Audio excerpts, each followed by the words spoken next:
Hello అండి, welcome to Divya's food recipes. ఈ రోజటి వీడియోలో జొన్న రొట్టెను పలుచగా అలాగే చాలా ఈజీగా ఎలా ప్రిపేర్ చేసుకోవాలో చూపిస్తున్నాను.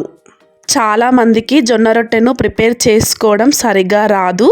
సో ఈ వీడియోను పూర్తిగా చూడండి. చిన్న చిన్న టిప్స్ పాటిస్తే చాలు పలుచటి జొన్న రొట్టెలు తయారు చేసుకోవచ్చు. ఇంకా లేట్ చేయకుండా జొన్న రొట్టెలు ఎలా ప్రిపేర్ చేసుకోవాలో చూసేద్దాం. ఇప్పుడు ఒక గిన్నెలోకి ఒక గ్లాస్ వాటర్ తీసుకొని దాంట్లోకి కొంచెం సాల్ట్ని యాడ్ చేసుకోవాలి. స్టవ్ వెలిగించి గిన్నెను స్టవ్ పైన పెట్టుకొని వాటర్ని మరిగించుకోవాలి. ఇప్పుడు వెడల్పుగా ఉన్న ఒక బేసన్ని తీసుకొని దాంట్లోకి జొన్న పిండిని వేసుకోవాలి.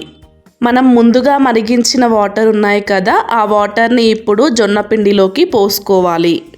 ఖచ్చితంగా వేడి నీళ్ళనే పోసుకోవాలి. అలా అయితేనే జొన్న రొట్టెలు సాఫ్ట్గా అలాగే పలుచగా వస్తాయి. చేయడానికి కూడా చాలా ఈజీగా ఉంటుంది. ఇప్పుడు పిండి మొత్తాన్ని బాగా కలుపుకొని ఒక సైడ్ పెట్టుకోవాలి. స్టవ్ వెలిగించి పెనం పెట్టుకోవాలి. ఇప్పుడు ముందుగా కలిపి పెట్టుకున్న పిండిని తీసుకొని జొన్న రొట్టె చేసుకునే విధంగా కొద్ది కొద్దిగా వాటర్ యాడ్ చేసుకుంటూ ఇలా కలుపుకోవాలి. జొన్న రొట్టెకు ఎంత పిండి పడుతుందో అంత పిండి తీసుకొని ఇలాగా రౌండ్గా చేసుకోవాలి. ఇప్పుడు పొడి పిండి వేసుకుంటూ రొట్టెను ఇలా పలుచగా కొట్టుకోవాలి. మనం ఎంత గట్టిగా కొడితే రొట్టె అంత పలుచగా అవుతుంది.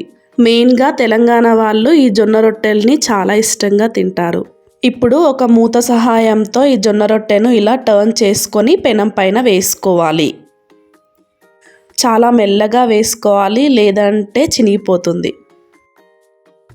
ఇలా వేసుకున్న జొన్న రొట్టె పైన ఒక క్లాత్ తీసుకొని వాటర్లో డిప్ చేసి ఇలా వాటర్ని స్ప్రెడ్ చేసుకోవాలి. ఇలా వాటర్ని స్ప్రెడ్ చేసుకోవడం వల్ల జొన్న రొట్టె చాలా సాఫ్ట్గా స్మూత్గా వస్తుంది.